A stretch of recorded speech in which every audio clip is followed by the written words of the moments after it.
jadi orang tukang becak. Kan ini bisa dong. saya kasih video dulu ya. Saya kasih video nih. Ya, tolong ini ada Bong Cina. Ini Ya, tapi gara-gara anti oligarki nih. Lihat ya, ini Bong Cina buat tutup selokan ini ya. Ini nyuri dari kuburan-kuburan Cina sama si orang-orang ini, orang-orang biadab ini dibikin buat tutup selokan ini ya. Padahal kalau buat orang Cina, batu nisan itu sakral ya, disembayangi ya, disiram pakai arak segala macam.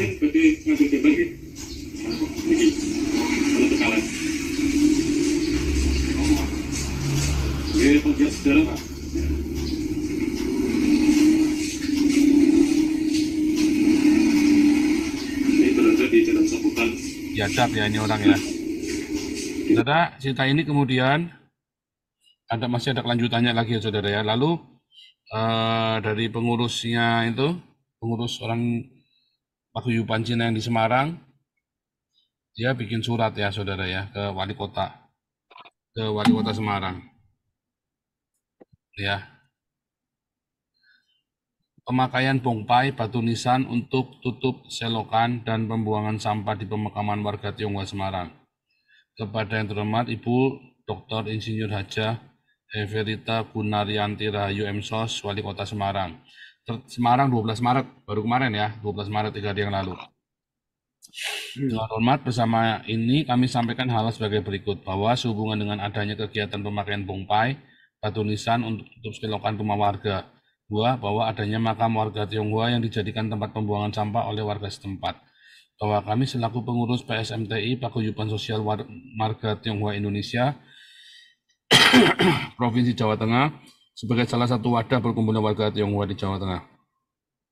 Bahwa kami melihat adanya keresahan dari sebagian masyarakat Tionghoa karena adanya kegiatan pemakaian bongpai batu nisan untuk tutup selokan di rumah warga sekitaran Jalan Saputan Raya RW 12 Kelurahan Jomblang, dan kemungkinan terjadi juga di kelurahan lain juga adanya makam warga Tionghoa yang dijadikan tempat pembuangan sampah oleh warga setempat.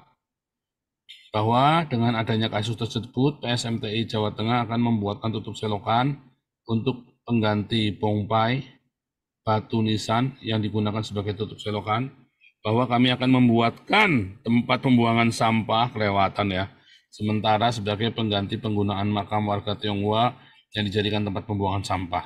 Bahwa kami mohon bantuannya agar dilakukan sosialisasi supaya tindakan pengambilan bongpai atau batu nisan yang digunakan sebagai tutup selokan dapat dihentikan.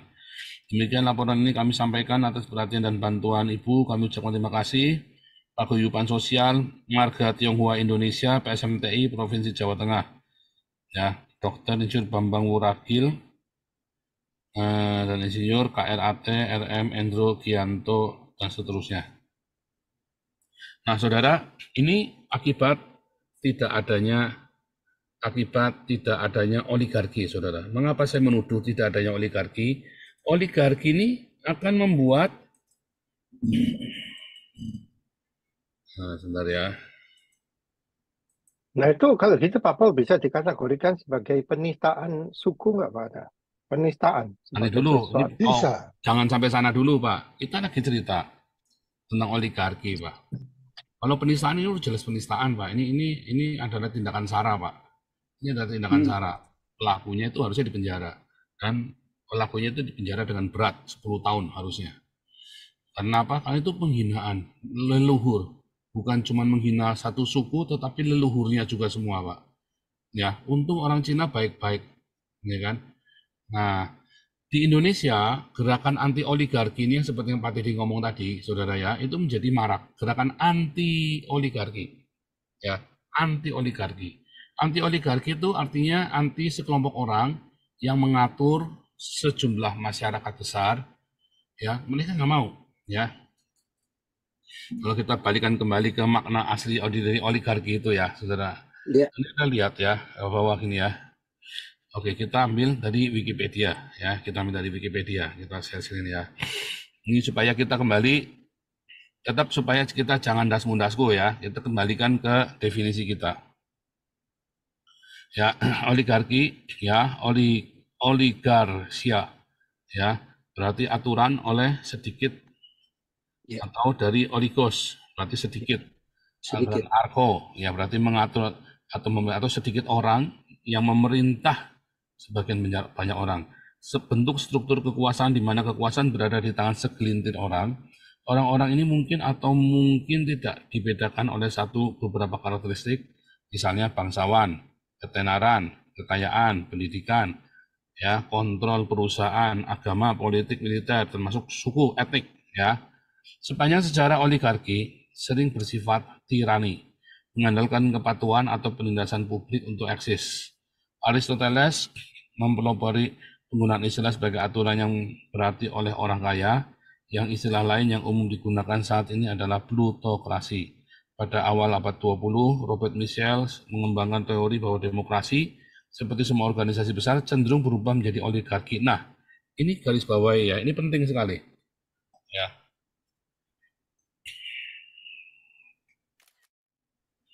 Lihat ya. Demokrasi ya cenderung berubah menjadi oligarki. Hukum besi oligarki. Dia menyarankan bahwa pembagian kerja yang diperlukan oleh organisasi besar mengarah pada pembentukan kelas penguasa yang sebagian besar peduli dengan melindungi kekuasaan mereka sendiri. Demokrasi ya akan menuju kepada oligarki. Jadi oligarki ini adalah anak dari demokrasi, anak natural. Ya, baik haram maupun tidak haram, pokoknya oligarki ini adalah anak natural yang terjadi bila kita menjunjung tinggi demokrasi. Mengapa bisa demikian? Namanya demokrasi kan suara rakyat ya kan? Atau mayoritas adalah suara Tuhan. Ya kan? Artinya suara mayoritas yang besar ini ya, suara mayoritas ini ya, kemudian mengkristal ya kan? Mengkristal dalam bentuk dewan. Ya kan? Dewan, anggota dewan yang mengkristal yang mereka oligarki itu. Mereka menjadi oligarki. Lalu kita teriak-teriak demokrasi, kita teriak-teriak kita lawan oligarki. Maka demokrasi ini nggak akan pernah mapan, Pak, hancur terus, Pak. Artinya kita tidak mempercayakan kepada dewan untuk membentuk sebuah oligarki yang memerintah seluruh rakyat. Semua orang maunya setiap individu didengerin. Nah, akibatnya apa? Akibatnya bongpai ini, Pak. Bongpai ini adalah bentuk demokrasi, Pak. Bentuk dari demokrasi, saya berhak untuk membuang sampah sembarangan. Nah, itu saya. Kalau mau cari negaraku kok. Right or wrong is my country. Ya kan? Right or wrong is my country. Lah kamu orang Tionghoa, kamu bukan orang pribumi. Nah, inilah akibat tidak adanya oligarki, Pak. Ya, jadi demokrasi yang benar menurut saya, ya maaf dan pakar-pakar politik. Menurut saya demokrasi yang benar harus menghasilkan oligarki. Karena oligarki ini dengan adanya oligarki maka aturan jadi jelas, Pak. Tapi kalau dengan tidaknya oligarki, setiap individu bisa ngoceh, akhirnya aturan kita nggak jelas, Pak. Sebetulnya demokrasi Pancasila atau demokrasi terpimpin, ya kan bahasa awamnya kan entah ya, maaf Pak Jenderal kalau salah ya. Tapi setahu saya, demokrasi Pancasila ini adalah demokrasi terpimpin yang ada di dalam sila keempat itu. Selalu menghasilkan oligarki, Pak. Selalu, karena nggak bisa semua orang itu ikut ngoceh, Pak. Nggak bisa. Wakilmu siapa? Ya biar wakilmu saja yang ngoceh. Tetapi bongpai tadi itu adalah bentuk demokrasi yang liar, Pak. Yang biadab, liar, savage, barbar, biadab. Mengapa saya kata biadab? Karena semua orang akhirnya bisa suka-suka maunya dia sendiri. Yang penting dia merasa pribumi, dia menang-menangan. Kalau tidak ada oligarki, semua orang akan menang-menangan, Pak. Kalau tidak ada oligarki, maka semua orang akan menang-menangan. Oligarki ini adalah bentuk wajah dari sebuah demokrasi yang kemudian diwakili oleh para anggota dewan itu. Kalau orang ini tidak diwakili anggota dewan, maka tidak ada hukum, Pak. Semua orang bikin hukumnya sendiri, kayak si orang keparat ini tadi. Ya kan? Kayak si orang keparat ini kan. Ini kan. yang menjadikan Bung Pai ini buat tutup selokan kan. Iya. Karena nggak ada oligarki, Pak. Mereka tidak mengakui oligarki tadi yang Pak Teddy bilang. Ya, nggak mau mengakui oligarki. Padahal oligarki, menurut saya lagi, balik lagi ya, menurut saya adalah sebuah produk resmi dari demokrasi yang harus kita sepakati bersama. Tentu saja ada wewenangnya tadi, itulah konstitusi itu, Pak. Konstitusi itulah yang membatasi oligarki itu. Nah, masalahnya akhirnya si oligarki itu senang menggunakan suara rakyat itu untuk teriak-teriak anti oligarki. Si oligarki menggunakan suara rakyat untuk teriak-teriak anti oligarki supaya apa? Supaya mereka punya kewenangan yang tidak terbatas, Pak. Jadi sebetulnya apabila oligarki ini dibatasi oleh undang-undang konstitusi dan undang-undang, maka oligarki ini mempunyai kewenangan yang sangat terbatas yang sesuai dengan konstitusi dan undang-undang tersebut. Tetapi karena dia menggunakan rakyat yang katanya Vox Populi, Vox Dei, lalu dia siapa saja rakyat, asal nggak suka, dia demo bersilit-silit, ya sudah, walaupun sudah ada konstitusi, sudah ada itu oligarki itu, kita harus katakan oligarki katanya Amin Rais kan. Dia kan ini oligarki nih katanya si siapa itu Cecep, siapa lagi itu dan berbagai macam politikus. Oh ini anti kita oligarki, tetapi gara-gara si orang-orang politikus ini dia bilang anti oligarki, maka dia bisa menggerak siapa yang bisa menggerakkan rakyat untuk demo yang biadab, yang tega, maka dia yang akan menguasai negara, Pak. Sekalipun dia teriak-teriaknya adalah anti oligarki. Jadi justru berbahaya sekali apabila tidak ada sebuah oligarki, Pak, di dalam pemerintahan. Menurut saya justru bahaya, Pak. Yang terjadi adalah ini, Pak. Ini adalah rakyat. Saya pribumi, emang kamu apa? Oh, itu oligarki itu. Sorry ya, kita nggak tunduk pada oligarki. Saya pribumi, kamu mau apa? Kan gitu kan. Wah, kalau saya dari situ bilang kamu mau pribumimu apa? Ya, tai lu. Saya bilang kamu mau pribumimu apa? Saya lebih sah dari kamu. Ya kan? Kenapa? Saya punya SBKRI, saya punya akta kelahiran, SBKRI, KTP semua saya lebih sah dari kamu. Untuk tinggal di Indonesia, bahkan sampai hari ini pun saya lebih sah daripada kalian. Mungkin lebih dari Pak Teddy aja nggak punya SBKRI kali. Saya punya, Pak. Saya akte kelahiran, SBKRI, KTP, paspor udah nggak punya ya. Saya masih ada, Pak. SBKRI pun saya masih punya, Pak. Sebagai warga negara Indonesia, saya lebih sah. Tetapi orang ini kan enggak. Dia modal ngotot, savage, Pak. Ya kan? Nah, saya mendapat legitimasi dari oligarki, Pak. Orde Baru waktu itu, Pak. Kewarganegaraan saya, keabsahan saya didapat dari oligarki. Sehingga saya tidak bisa diragukan kewarganegaraan Indonesia saya. Karena apa? Karena oligarki. Oligarkinya siapa? Orde Baru, Cendana. Aturan dari Cendana kan. Nah, sehingga memang apakah Cendana salah? Enggak, Pak. Menurut saya Cendana tidak salah, Pak. Yang salah adalah ya orang-orang yang memperlakukan oligarki ini, Pak. Oligarkinya nggak salah, Pak. Dia harus punya safety, Pak, untuk kelompoknya mereka tetap berkuasa. Karena ujung-ujungnya kan apa? Ingin berkuasa kan? Dengan janji apa? Dengan janji mensejahterakan rakyat. Kayak tadi yang Pak Teddy bilang. Masalahnya oligarki di Indonesia tidak dipakai untuk mensejahterakan. Justru karena Indonesia tidak punya oligarki, Pak. Siapa coba oligarki Indonesia di pasca era reformasi? Nggak ada, Pak. Tidak ada oligarki, Pak. Jokowi, nggak ada. Jokowi itu sangat tinggi, Pak. Sangat tinggi sekali. Kapan saja dia bisa tumbang, Pak. Ya kan? Tergantung Megawati, tergantung PDIP. Apakah PDIP yang oligarki? Nyatanya dia nggak jadi presiden. Jadi siapa oligarki di Indonesia? Apakah SBY? Nggak bisa, Pak. SBY mau nyalon kali-kali, anaknya aja gagal terus. Siapa oligarki di Indonesia? Nggak ada, Pak. Hari ini pasca reformasi justru tidak ada oligarki dan Indonesia kacau balau, Pak. Indonesia kacau balau sekali gara-gara ya ini gini-gini baru ada zaman reformasi, Pak. Bong buat setup selokan zaman Soeharto nggak boleh, Pak. Zaman Soeharto nggak boleh, Pak. Maaf kata, sakorup-korupnya Soeharto, sabangsat-bangsatnya Soeharto, waduh dia itu masih pegang aturan loh, Pak. Dia masih tahu aturan, dia tahu apa namanya menghargai orang mati, Pak. Tapi kalau zaman reformasi, Pak, nggak ada oligarki, Pak. Menuduh siapa yang oligarki? Nggak ada, Pak. Nggak ada oligarki, Pak. Di Indonesia nggak punya, Pak. Jokowi tidak sekuat yang Bapak pikirkan. Sekalipun sekarang ini nyatanya dia bisa menjadikan anaknya jadi wapres. Tetapi gara-gara siapa coba? Gara-gara Ganjar sendiri, Pak. Karena dia menyerang Jokowi secara personal. Ditinggal. Balik lagi ya. Ini rumusnya Hmm. Indonesia.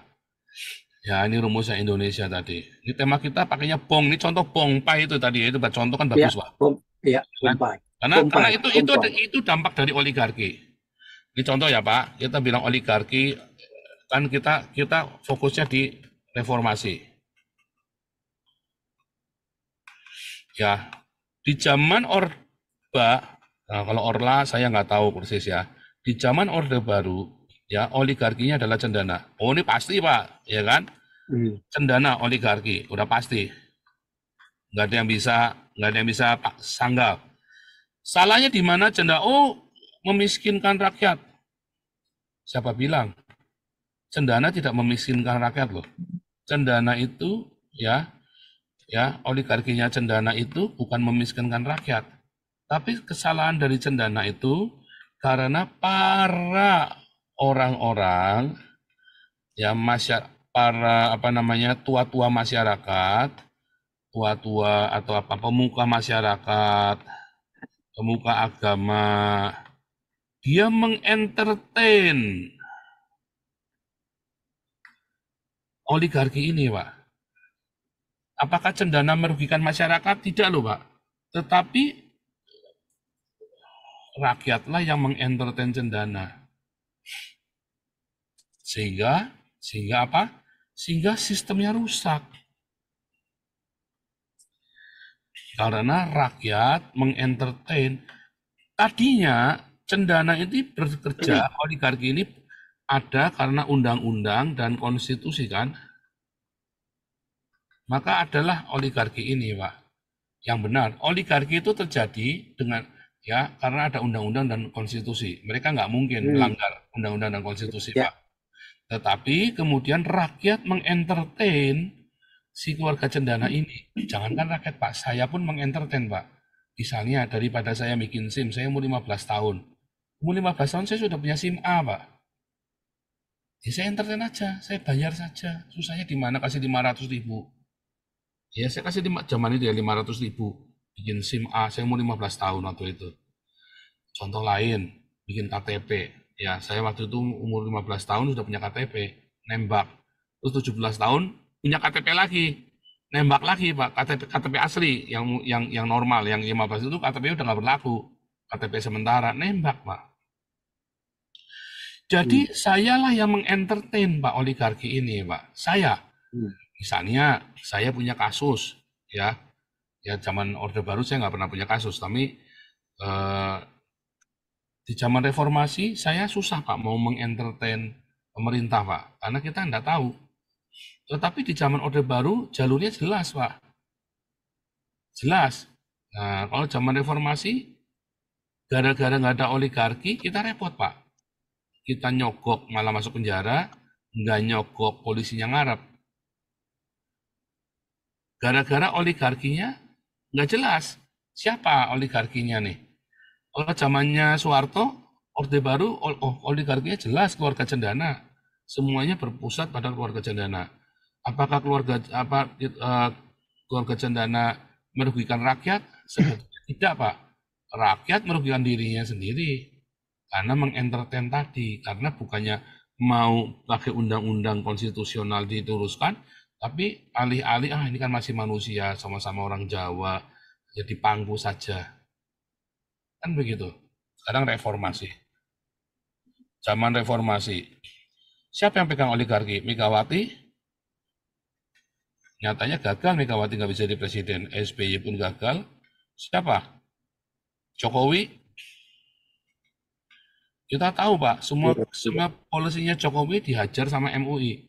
Siapa oligarkinya di dalam MUI sendiri? Nggak bisa Pak, dia harus mainnya bawah tangan Pak.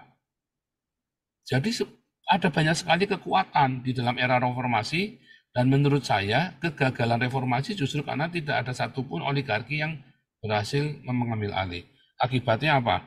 semua orang asal ngaku pribumi, Islam, individual saja kayak Wawan bisa ngobrak-abrik gereja, Pak. Satu orang Wawan saja bisa ngobrak-abrik gereja. Karena tidak ada oligarki, Pak. Kalau zaman cendana nggak bisa, Pak. Biar ngobrak-abrik gereja, besok kepalanya bisa hilang itu si Wawan itu, Pak. Bisa hilang, Pak. Itu bukan menghina Kristen, Pak, tapi menghina cendana itu, Pak. Ya kan? Bukan menghina Kristen, menghina cendana. Lalu ada pemuka gerejanya laporan sama Soeharto. Sama Tommy lah misalnya lah. Jangan sama Soeharto ketinggian. Kenalnya sama Tommy lah. Oh iya, iya, iya, ini orang gini-gini. Ya. Udah lah, tapi nanti malam aku sendirian nih. Udah kirim cewek. Udah besok si Wawan masuk penjara. Mau berapa tahun? Ya 10 tahun nih, jangan 3 bulan saja. Ya jangan 3 bulan toh Pak, ya berapa? Ya 3 tahun. Ya tapi mobilku ganti ya. Ya ada ganti mobil Pak. 3 tahun masuk. Jelas Pak, ya kan? Nah, yang membatasi oligarki, selama itu ada undang-undang dan konstitusi yang jelas, maka oligarki ini akan mati-matian mengentertain rakyat. Nah ini kebalik Pak. Oligarki di Ya. Indonesia itu malah kita yang mengentertain mereka Pak. Benar. Kalau Betul. kalau idealnya tadi yang Pak Teddy ngomong, ya Ya. harusnya maunya kita oligarki itu mengentertain rakyat. Kalau tadi teorinya tadi Wikipedia tadi, si oligarki ini harusnya mengentertain rakyat supaya Hmm. rakyat puas. Rakyat tadi bisa disejahterakan oleh sekelompok oligarki. Tetap harus oligarki, Pak. Itu menurut saya, saudara. Kalau enggak, ya tadi siapa saja bisa kentut, Pak. Siapa saja bisa kentut, Pak. Seperti begini kan namanya kentut ini, Pak. Bisa kentut langsung didengar suaranya, kamu udah berani kentut-kentutan siapa yang kentutnya lebih keras, dia yang menang. Cilaka, Pak. Nah, itu menurut saya. Oke, saudara yang lain yang nggak setuju boleh, Pak Teddy nggak setuju boleh. Oh, nggak Pak, bagus tadi Ya, penjelasan. ini nggak apa-apa. Cuman, Ini kan semua ini kan iya, kita tukar pikiran, saudara. iya, ini maksudnya Pak Andi tadi Kebetulan ini benar. isu terbaru ya, Bong Cina Iya, ini ya, isu terbaru. Pak Andi itu benar penjelasan tadi. Itu yang kami sampaikan oligarki sehingga ada pemikiran uraian mana benar mana salah. Itu yang saya maksudkan dalam diskusi ini. Saya tidak akan membantah, jujur aja benar. Cuma Pak, harus ada definisi yang jelas karena sifatnya oligarki itu selalu pikirannya langsung ke negatif ya. Saya berpikir karena dijelaskan oleh Pak Paul tadi, sepanjang sejarah oligarki itu sering bersifat tirani. Ya itu persoalannya kan. Kalau kita ambil dalam tanda kutip ke situ. Oleh sebab ini saya senang berkembang. Kalau Pak Paul tadi menggambarkan bahwa ya oligarki bagus, tapi ada konstitusi yang bisa mengatur mengarah dia. Pertanyaan bagi kita, apakah di negara kita oligarki bisa diatur dengan konstitusi? Ya kan? Itu kan jadi pertanyaan. Itu yang jadi pertanyaan di negara kita.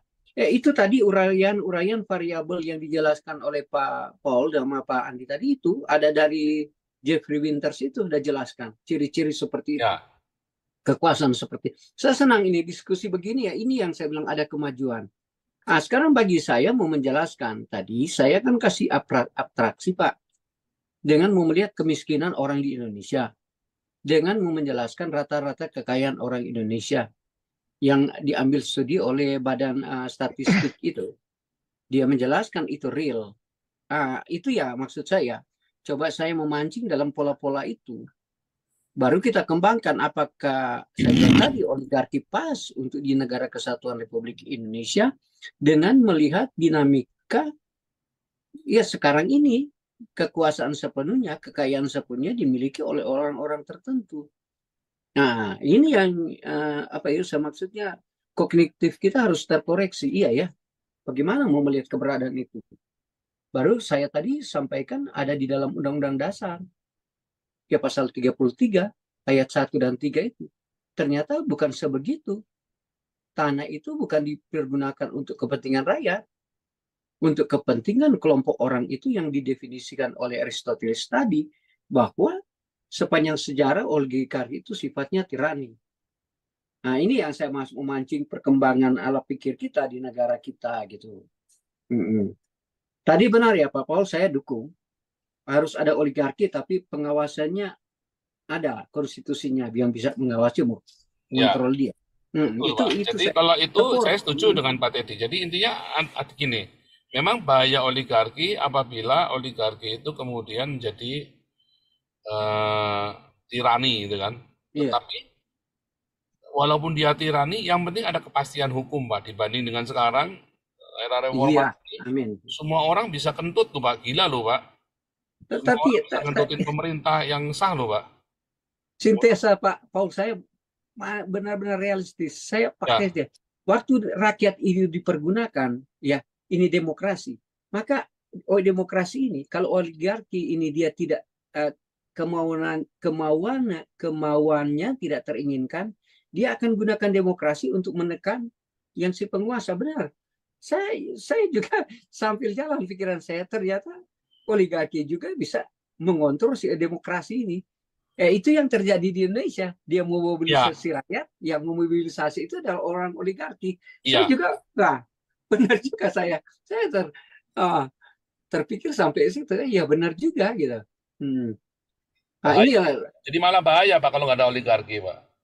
iya, tapi ya yang saya tadi Pak sifatnya kan tadi kita boleh definisikan kadang-kadang kan oligarki itu sifatnya dari pemahaman beberapa pakar politik secara nasional internasional contohnya sifatnya kan negatif Pak.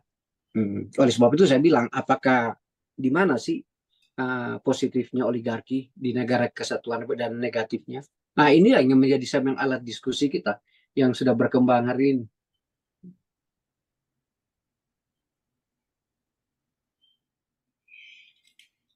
Kalau tanpa oligarki, itu tadi, Nisan tadi nggak ada solusinya, Pak. Bong Jinat, Bong Paijen tadi nggak ada solusinya. Karena si pribumi yang ngambil alih, sorry kekecilan ya, sorry ya. Yang mengambil alih, yang mencuri Bong Pai itu nggak bisa dihukum, Pak. Tapi dengan adanya sistem oligarki, misalnya nih apa ya, misalnya Cendana nih, ya, maka keluarga yang dekat dengan Cendana ini dia tinggal laporan. Tolong dong itu di penjara dong orang yang nyuri Bong Pai Cina, saya nggak terima nih. Kok kamu udah terima? Iya, saya kan setoran sama kamu udah banyak. Itu menangnya kami di sana, Pak. Itulah sebabnya ya kami orang keturunan Tionghoa bisa survive di Indonesia, bisa survive di Indonesia. Ya balik lagi kalau kita cerita Sembilan Naga, ya mau nggak mau kita harus berterima kasih kepada Sembilan Naga ini, Pak. Saya suka tidak suka, saya harus berterima kasih, Pak. Berkat adanya Sembilan Naga ini, maka kita orang-orang Tionghoa lebih terlindungi, Pak, relatif lebih terlindungi daripada tanpa organisasi virtual ya. Sembilan Naga ini kan ada antara ada dan tiada kan. Ngomong nggak ada tapi kenyataannya ada, ya kan. Ngomong nggak ada tapi kenyataannya ada. Dibilang ada tapi tidak terorganisir, tidak ada organisasi resminya. Nah, tetapi kita harus berterima kasih dengan adanya kayak Eka Cipta itu yang Chinese minded ya, Pak. Eka Cipta ini yang Chinese minded ini membuat orang-orang Tionghoa terlindungi pekerjaannya, Pak, karirnya, Pak. Kalau enggak, kita akan terdiskriminasi, susah, Pak. Ya orang-orang Tionghoa yang kerja di Eka Cipta pasti akan mendapat prioritas dengan sendirinya kan. Loh, nggak baik dong. Iya nggak baik, tapi pada kenyataannya berkat Eka Cipta ini orang-orang Tionghoa ini bisa mendapat pekerjaan yang layak, Pak. Ini ada Bu Ellen dulu nih, kasih Bu Ellen dulu nih. Silakan Bu Ellen. Iya. Shalom. Saya mau menanggapi yang tadi Pak Teddy dan kedua ke pasturnya, tapi ke Pak Teddy dulu ya. Ya, Tadi kan Pak Teddy tanya, kenapa masih ada kemiskinan di Indonesia gitu ya. Saya nggak ngebahas yang zaman Orba atau sebelumnya gitu ya, karena kejauhan. Dan juga waktu itu saya kurang berminat dengan politik juga. Ini yang baru-baru aja terjadi. Ini yang baru-baru aja terjadi. Kenapa masih ada kemiskinan? Ini di Bali, itu kan di Bali Utara, itu kan tidak ada airport ya. Nah, itu rakyatnya tuh udah minta ke partai pemenang, yaitu Moncong Putih, untuk dibikinkan bandara karena mereka miskin. Kami miskin gitu. Kami butuh pekerjaan katanya gitu ya. Dibandingkan dengan Bali Selatan. Bali Selatan itu bandaranya juga kalau hari libur tuh sudah tidak mumpuni. sudah terlalu padat dan macet banget gitu. Jadi sama itunya mau dibikinkan, tapi kata Ibu Ketum tidak boleh dibangun bandara di Bali Utara. Kenapa? Sebab nanti nilai-nilai budayanya akan hilang. Jadi tidak jadi dibangun. Malah ada itu Meganya ngomong, rupanya masih ada yang takut. Oh, presiden mau bangun itu untuk rakyatnya di sana. Tapi Ibu Ketumnya tidak boleh dibangun. Jadi nggak jadi tuh, ya gitu. Malah dengan bangganya Ibu Ketum ini bilang, rupanya masih ada yang takut juga dengan saya, katanya gitu, ya. Nah itu, tetapi dengan menangnya Gerindra, Prabowo di sana, itu Wapres dan Prabowo-nya berjanji akan membangun bandara baru di sana, sebab akan memakmurkan masyarakat di sana, ada lapangan pekerjaan banyak gitu loh untuk Bali Utara. Jadi itu ya Pak Teddy ya, kenapa kemiskinan ini itu satu gitu. Ibu Ketumnya sendiri yang tidak sesuai, yang tidak mau dibangun. Terus yang kedua nih ke Pastor nih ya, kan tadi Pastor ngomong ya bahwa demokrasi oligarki itu lahir dari anak demokrasi ya. Demokrasi itu kan suara rakyat ya. Halo? Oh iya. Demokrasi itu suara rakyat. Dan suara rakyat itu suara Tuhan. Pastor sempat ngomong begitu. Saya ingat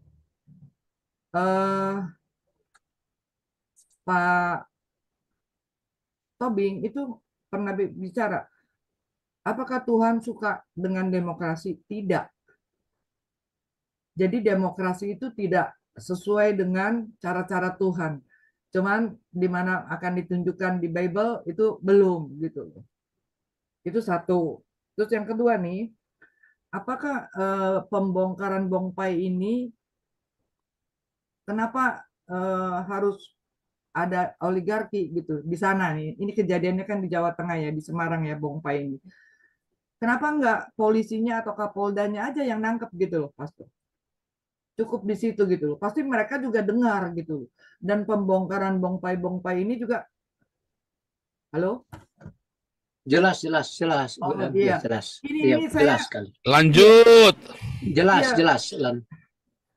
Soalnya saya suka ketendang sendiri nih, mati hidup.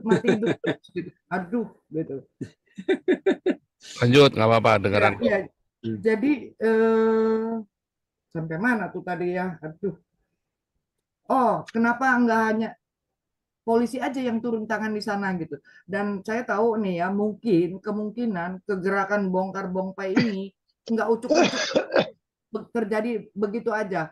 Pasti ada yang punya ide yaitu mungkin mau melawan oligarki, entah mungkin kadrun, entah supaya rame nih tanggal 20 nih pengumuman KPU hasil real count-nya biar rame gitu. Jadi ya ada unsur saranya juga gitu. Biar ricuh gitu. Itu aja sih dari saya, Pastor. Terima kasih. Ya, lanjut. Pak Andi atau Pak Teddy? Iya, tadi Bu Ellen benar ya. Penjelasan tadi Bu Ellen itu berita lama masalah airport. Itulah saya bilang bagian daripada sirkulasi politik. Nah, kalau kita masuk ke nuansa politik, ya dihubungkan dengan kemiskinan, karena kadang-kadang kemiskinan itu, oleh sebab itu saya marah sekali kalau ada pejabat selalu mengatasnamakan rakyat. Itu saya paling sering tidak interest, melindungi kepentingan rakyat, melindungi ini. Saya ini orang munafik, paling munafik di negara kesatuan.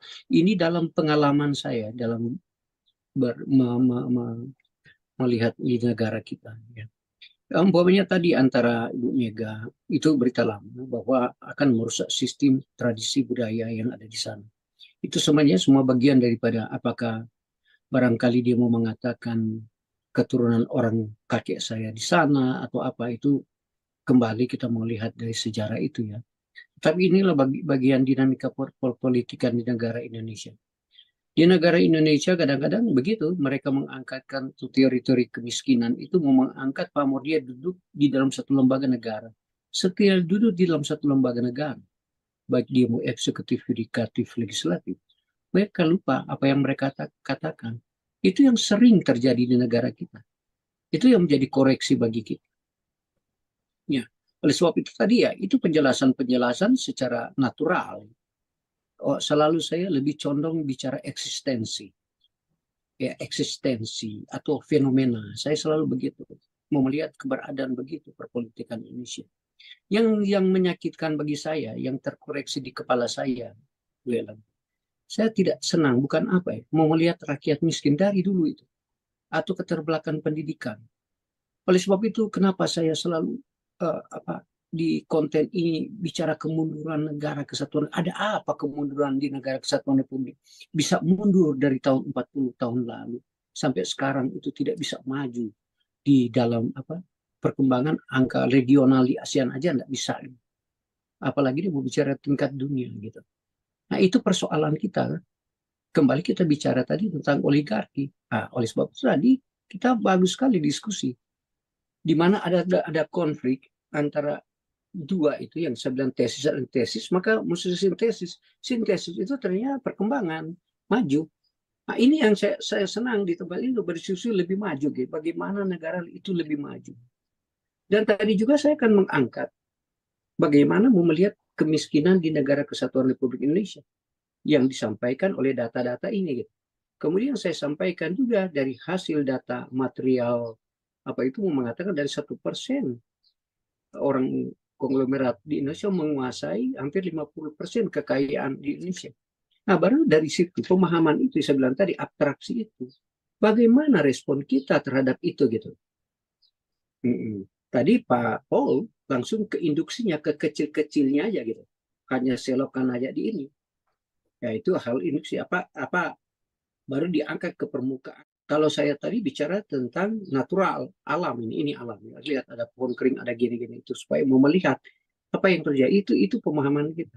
Dan akhirnya kita dapat kesimpulan dari diskusi ini ada kemajuan kayak Pak Andi tadi jelaskan. Ya benar.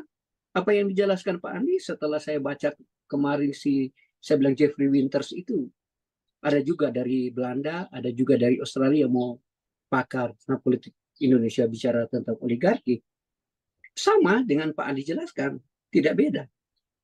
Nah, cuma di sini tadi kan juga Pak Paul juga, oleh sebab itu saya akan masuk mana? Saya bilang tadi, definisi mana yang kita membedakan oligarki? Yang definisi yang sifatnya tirani?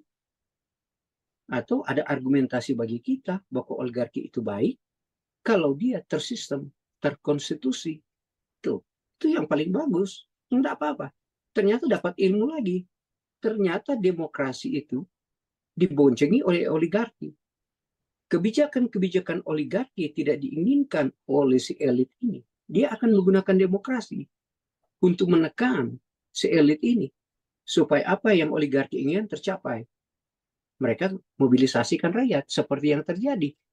Siapa yang memobilisasi kejatuhan Ahok di Jakarta kalau bukan elit politik, oligarki yang menggunakan demokrasi. Ini asumsi sangat luar biasa. Ya kalau saya cuma satu ya, saya punya definisi tidak ada selama saya masuk dalam vlog jurnal apapun. Gita Wirjawan lah yang pintar itu. Mau siapa yang pintar di dalam vlog YouTube. Tidak pernah seperti kita tanya apa sih kelemahan negara kesatuan Republik Indonesia di pertumbuhan ekonomi kita. Saya selalu definisikan adalah Islam itu. Coba lepas dari Islam negara kita. Karena dia sudah tersistem, terstruktur di negara kita, itulah yang menyebabkan negara kita tidak maju. Terikat oleh dosanya Islam itu. Saya tidak seperti calon presiden seperti Belanda yang mau mengatakan bahwa dia benci Islam, tapi dia cinta terhadap Muslim. Saya satu. Saya cinta terhadap Islam. Cuma Islam yang sudah tersistemik, terorganisir, sudah terbentuk itu yang paling jahat. Itu yang saya selalu sampaikan. Sebenarnya Islam itu baik kalau dia tidak terinstitusi di negara kesatuan Republik Indonesia. Asumsinya seperti Majelis Ulama, Muhammadiyah, NU. Cuma akar-akar itu tidak pernah muncul di permukaan media. Tetapi dia sudah merasuk ke sistem negara kita. Gitu. Penyebab kemiskinan di Indonesia karena Islamnya ini. Penyebab kemunduran hukum di Indonesia, Islamnya ini. Penyebab ekonomi tidak maju adalah ini, Islamnya ini. Demokrasi tidak maju, Islamnya ini. Tetapi tidak ada berani seorang ekonom, kalau bicara ekonom pintar gitu, bicara hukum pintar di media kayak ILC. Kalau kita itu nggak ada, kalau kita masuk ke media itu kita langsung bicara dong yang jelas. Yang merusak sistem negara kita adalah ini kelompok Islam ini yang sudah terinstitusi. Itu kesimpulannya. Kamu bicara ekonomi kelas apapun, negara kita tidak akan maju. Asumsi saya selalu ke situ. Tidak akan lari kemana-mana. Mau dibilang ini, dibilang itu, enggak. Saya bilang cuma salah kutip adalah Islam yang merusak sistem negara kita. Yang sudah terlembaga. Gitu. Pak Teddy, Iya. boleh saya tambahin nggak mumpung Boleh, Len. Boleh. Ya. Tentang ketidakkonsistenan Ibu Ketum ya. Soal bandara itu kan dia bilang takut hilangnya nilai-nilai budaya Bali gitu ya. Takut hilang gitu ya. Tetapi ini kejadian kan Januari kemarin ya gitu. Ada seorang senator dari Bali gitu ya. Dia cuman bilang itu petugas-petugas di bandara sana di Bali itu jangan pakai tutup kepala yang perempuan-perempuan gitu. Karena this is not Middle East, this is Bali katanya gitu. Jadi dia mau yang terima orang dari pesawat pertama kali itu dengan ciri khas Bali, perempuan-perempuan Bali, pakai kemben, pakai rambut panjang, ada bunga di kiri kuping kanannya gitu, seperti itu, bukan pakai jilbab gitu loh ya, gitu. Itu kan dia ngomong karena dia asli Bali, namanya saja ke Bali-Balian si senator ini. Nah, heboh lah itu dengan omongan dia, mengandung unsur sara lah begini gitu. Di demo sama MUI ya. Ini kan si AWK, namanya senator AWK ini kan berusaha mempertahankan Balinya, ciri budaya Bali gitu loh. Oh, waktu dia dipersekusi sama MUI di demo dan akhirnya dia dipecat dari senator itu ya, DPRD sana di Bali. Kok Ibu Ketum diam gitu loh, tidak ngebela gitu loh. Kan katanya mau mempertahankan nilai-nilai budaya Bali. Giliran suruh pakai itu baju kemben khas Bali yang penerima tamunya itu kok nggak ada dibela. Berarti kan dia tidak konsisten dengan omongannya. Kenapa? Karena yang ngedemo itu adalah MUI. Itu aja dari saya, Pak. Oke, ini ada lagi ini saudara, lanjutin terus ya supaya Saya tambahin dikit. ya Pak Andi, silakan Pak Andi. Pak Andi. Sekarang gini, sampai sekarang kenapa Prabowo itu nggak berani deklarasi? Kan biang kerok Indonesia ini kan korupsi. Sampai sekarang Prabowo nggak berani bilang hukuman mati untuk koruptor kalau kepemimpinan dia. Kenapa? Ya karena dia protek oligarki juga. Soalnya banyak yang koruptor ini kan termasuk quote and quote oligarki. Jadi Indonesia nggak ada oligarki ya repot juga. Nah, tadi ya kan. Sampai Ya, sekarang, benar. sampai hari ini juga si Prabowo berani nggak deklarasi kalau nanti kepemimpinan saya koruptor harus dihukum mati atau dimiskinkan. Nggak berani sampai sekarang. Dia nggak berani buka suara. Waktu debat pun dia nggak berani buka suara kalau korupsi ini hukuman mati. Ya kan? Kalau Ganjar berani tuh, Pandi. Hah? Di debat kelima Ya, Ganjar bilang, saya akan miskinkan. Kalau dia nggak punya titit, Ganjar. Dan Ganjar akan berani, saya sita asetnya, gitu. Nah, tapi Bu Ellen, gunanya apa? Wong dia cuma 16%. Nggak taunya dia kena KPK juga. Iya, Iya, kan itu waktu dia debat yang kelima loh. Nah, sekarang kan masih ada urusan dia sama KPK. Ya kan ngomong aja gampang. Ya. Ya itu sekali lagi ya, jadi Prabowo masih protecting oligarki. Jadi kalau kamu nggak suka sama oligarki prinsipnya, ya udah kita jadi Robin Hood aja. Rob the rich, give it to the poor. Jadi kita harus merampok orang kaya untuk dikasihkannya orang miskin, kan gitu. It doesn't work like di Indonesia. Repot. Ya mereka memang benar ya, bottom line yang perjuangan kita ya, memisahkan Islam dari negara, itu memang yang cara yang paling bagus, paling maju. Negara diatur-atur bukan sama jaksa, hakim, polisian, negara diatur sama MUI. Segala macam MUI. Segala macam haram, segala macam haram. Kan repot. Itu aja dari tambahan saya. Thank you.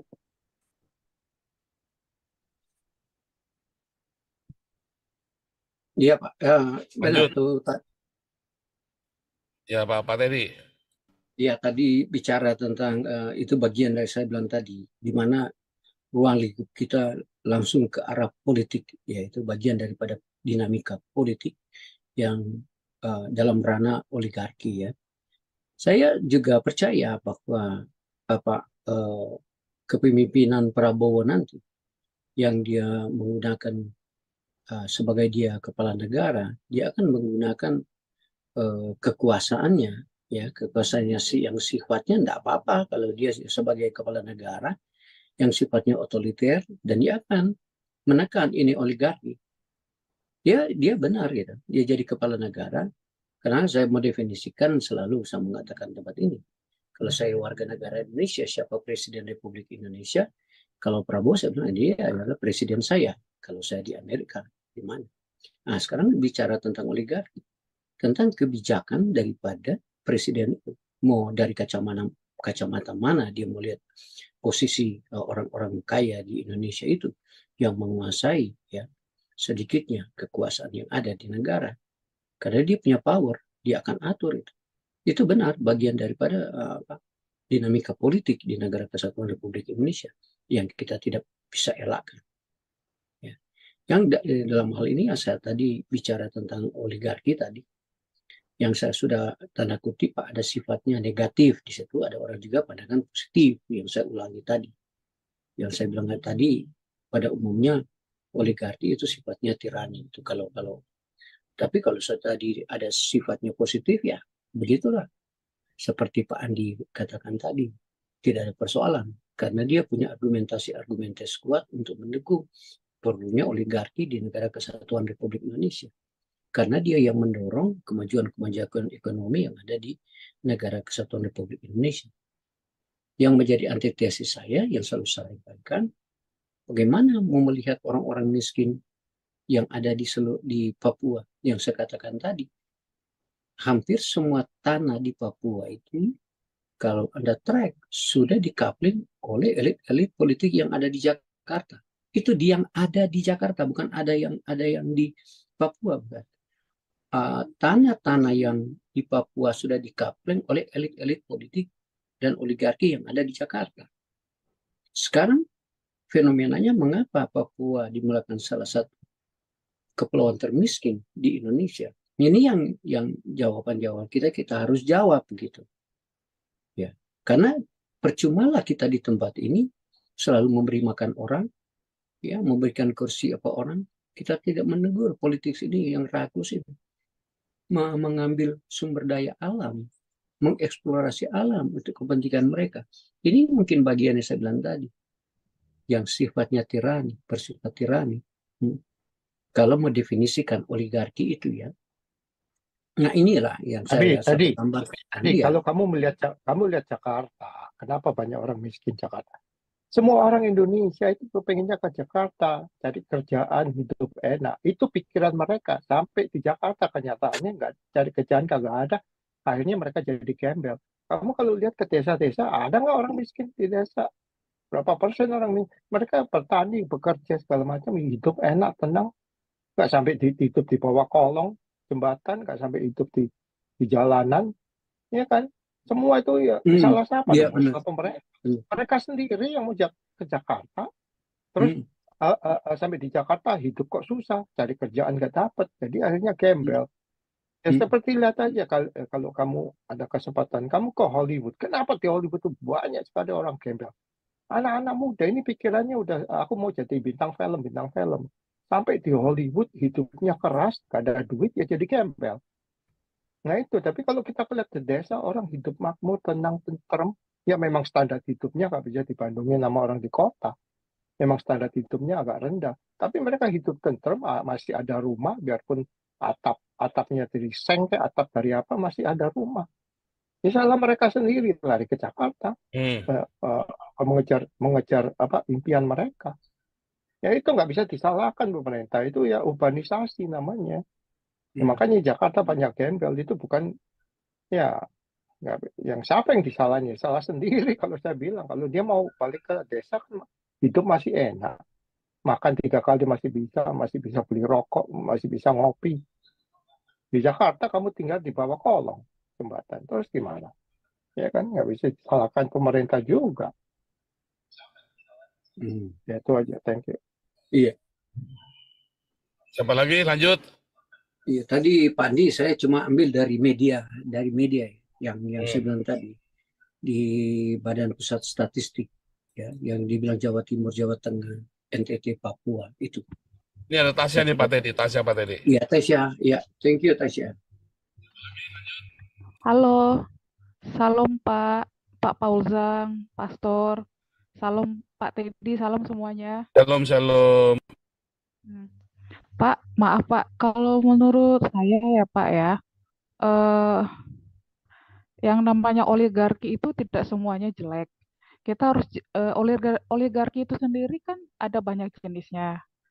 Jadi yang mana dulu Pak?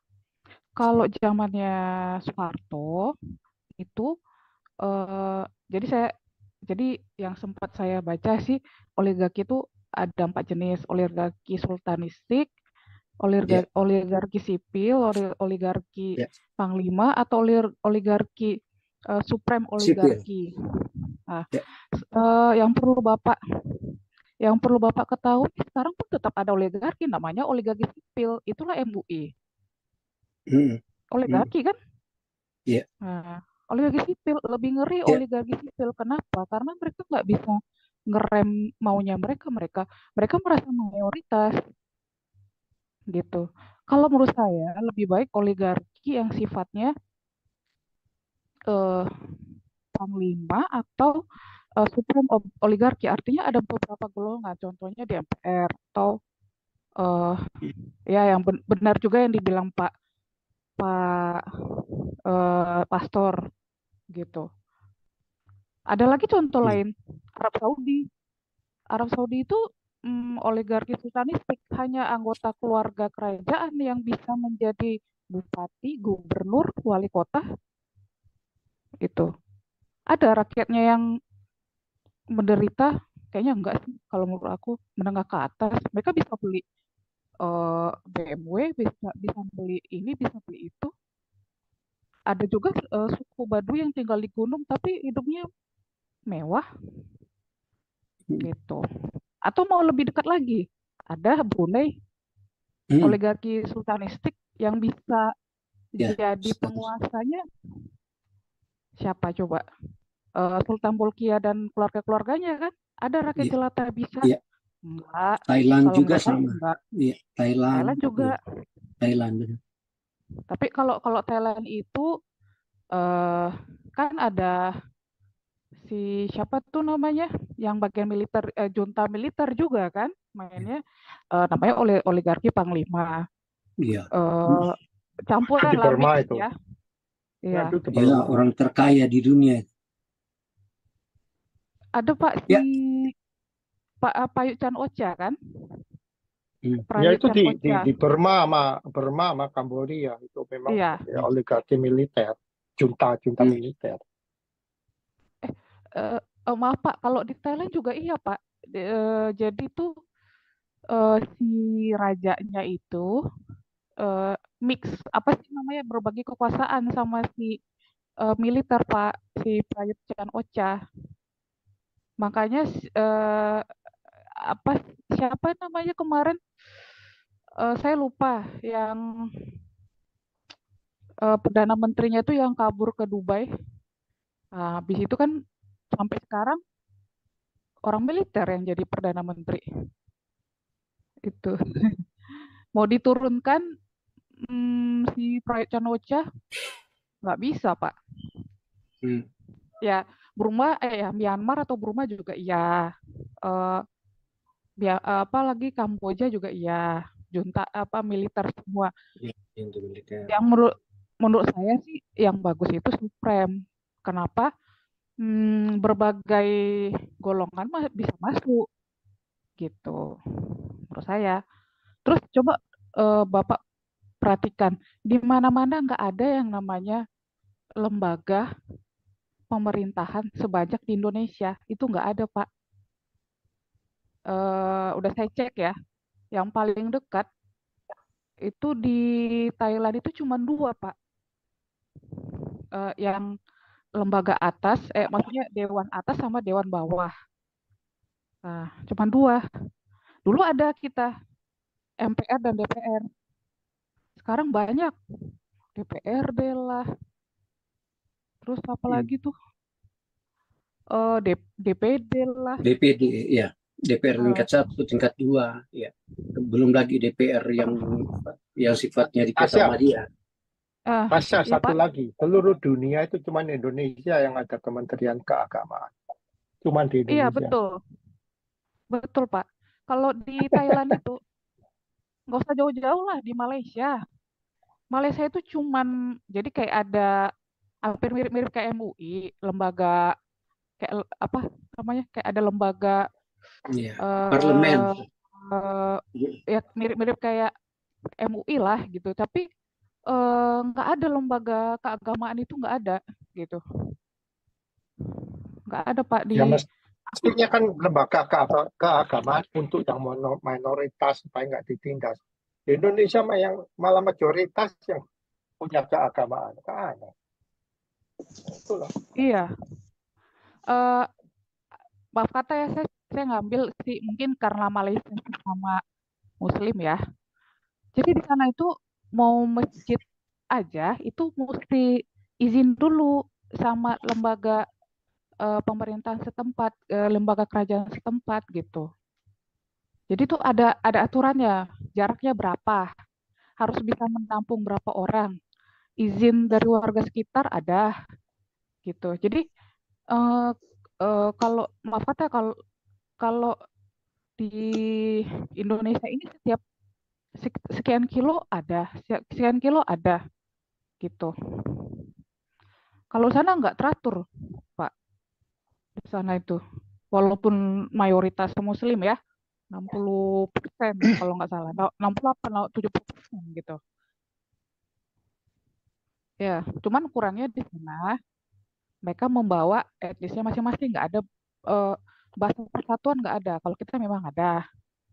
Nah, mereka tuh makanya kalau di koran atau berita majalah mereka pasti ada tuh terjemahannya bahasa Mandarin, Melayu, India Tamil. Itu. Nggak ada bahasa persatuan mereka tuh, nggak ada. Mereka membawa golongan mereka masing-masing. Nah, tapi didengarkan yang 3 golongan ini. Nah, itu sih kita balikin lagi ke ke negara kita ini gitu. Kalau sana mana-mana aja gitu. Bangun rumah ibadah, tapi ada aturan mainnya. Nggak serta-merta karena 70% orang Muslim di situ, Melayu di situ, yang Chinese sama yang India Tamil ya. Jadi ya sukanya nggak bisa teratur di situ, Pak. Rumah itu teratur. Oke, ini kasih Anton dulu nih lewat nih, Anton. Ya. Terima kasih, Pak. Ya, standby ya. Ya, ini yang makam Cina yang itunya dibongkar. Tangganya Pak Anton tuh ini tuh. Iya, saya orang Semarang, Jawa Tengah, itu yang di makam Kedung Mundu bukan, Pak? Itu iya. Kedung Mundu. Ya, itu. Coba besok saya ke sana, nah itu. Apa saya bilang kalau yang mimpin bukan. Harusnya sekalian ambil videonya Pak, bikin video singkat Pak. Nanti saya dibagi ya Pak ya. Ya, siap. Besok Pak. Saya dapat videonya dari orang. Atau 2 hari lagi, nanti saya bikin videonya. Itu kalau yang saya bilang kalau yang jadi presiden bukan menantunya Soeharto itu ya mereka tuh ugal-ugalan. Tapi kalau yang jadi mantunya Soeharto itu klik saya deh. Nanti mereka itu ugal-ugalannya itu bisa direm. Ya Nanti, oligarki, balik lagi oligarki. iya, tanggal 20 nanti ketua KPU-nya ya moga-moga selamat hasil lah. Mesti dikawal 24 jam itu Pak nanti. Takutnya ada apa-apa. Iya ini Ganjarnya. Yang nggak terima bukan PDIP anehnya ya, yang nggak terima Ganjar ya. Iya Pak, Ganjar. yang nggak terima Ganjar loh, bukan PDIP loh. PDIP-nya legawa semua loh. Bahkan Puan aja bilang angket. Emang mau apa angket? Begitu doang kan? Iya. Ganjar yang nggak terima. Ya ini beginilah. Ini semoga Prabowo segera dilantik. Ya nggak bisa Oktober tetap, nggak bisa segera, tetap Oktober baru dilantik. Baik, keputusannya kan tanggal 20 bulan ini kan Pak, itu? Nah itu nggak tahu. Kamu ditunda kan? Mau ditunda. Ya. PDIP-nya nggak mau loh, PDIP-nya nggak mau angket pemilu ulang apa segala macam. Ya udah kita bahas, kalau pemilu ulang emang mau lagi calegnya PDIP yang udah menang, suruh ngulangin lagi. Berapa kali diulang jangan malah jeblok suaranya. Jangan diulang. Kalau diulang pendukungnya Prabowo pada nggak terima, itu bisa bikin yang aneh-aneh nanti pendukungnya Prabowo. Ya bisa itu membagal mereka yang aneh-aneh itu nanti jadinya malah nggak bener ya. Jangan diulang. Ya itu yang menang tetap Prabowo aja lah. Ya. Ya tadi satu lagi mau ngomong, mau punya pendapat saya satu lagi tapi lupa tadi kira-kira. Ada ya lewat dulu. Ya lanjut lagi. Siapa lagi nih mau lanjut nih boleh ya. Pak Teji lagi juga boleh. Ini tempat saudara kita beropini tentang ini ya saudara ya, tentang serba-serbian di Indonesia. Jadi saya tadi mulainya terlambat, jadi saya nggak masukkan ke StreamYard. Saya nggak bisa ngecek satunya ya. Silakan Pak Teddy. Oh, Tasya, thank you. Saya bilang Tasya, thank you. Karena saya senang tadi, kenapa saya tadi Pak tidak mencari, menguraikan semua pemahaman oligarki. Ya saya senang kalau tadi Tasya bicara oligarki panglima, penguasa kolektif, oligarki sultanik, itu oligarki sipil. Itu ini maksud saya diskusi ini yang saya bilang, karena kenapa di sini saya senang terjadi perkembangan yang baik, karena Tasya dengan saya contoh lah membaca buku yang sama, sehingga terjadi akumulasi diskusi yang sifatnya maju. Nah, yang menjadi tidak maju jikalau sesuatu yang saya baca, ya, itu yang selalu pengalaman saya, dan orang lain tidak membaca, inilah terjadi konflik. Nah, itu iya selalu pemahaman saya di situ gitu. Oleh sebab itu saya lebih condong tidak mau menjelaskan sebenarnya. Saya mampu Pak Paul mau menjelaskan asal muasalnya itu oligarki bagaimana. Tadi Pak Paul juga baca dalam Wikipedia atau ambil kamus umum, kamus besar umum bahasa Indonesia akan ketemu gitu. Ya semua begitu, saya bisa track semua. Dalam pemahaman saya di sini teman-teman sebenarnya saya lihat sudah pintar, sudah tahu semua itu. Oleh sebab itu saya cuma membawa ke ranah-ranah yang sifatnya menciptakan konflik gitu. Oleh sebab itu saya menyampaikan kepada teman-teman di sini, apa gitu pas atau tidak gitu. Kita bicara oligarki di negara kita. Di dalam definisi Socrates gitu. Pas enggak gitu. Nah sekarang Pak Paul punya definisi lain. Saya punya definisi. Benar sebenarnya kalau dia seorang oligarki dan dia selalu ekspresikan bahwa kekayaan hasil kekayaan untuk kepentingan rakyat. Inilah saya berikan untuk kepentingan rakyat. Bukan kepentingan keluarga saya. Saya sama tadi ya, saya bilang oligarki sipil. Oligarki sipil itu sepenuhnya tidak bersenjata dan tidak berkuasa langsung. Itu yang dibilang oligarki sipil. Oligarki hanya menyerahkan kekuasaannya ya pada suatu lembaga non pribadi dan juga kelembagaan yang mempunyai hukum yang lebih kuat.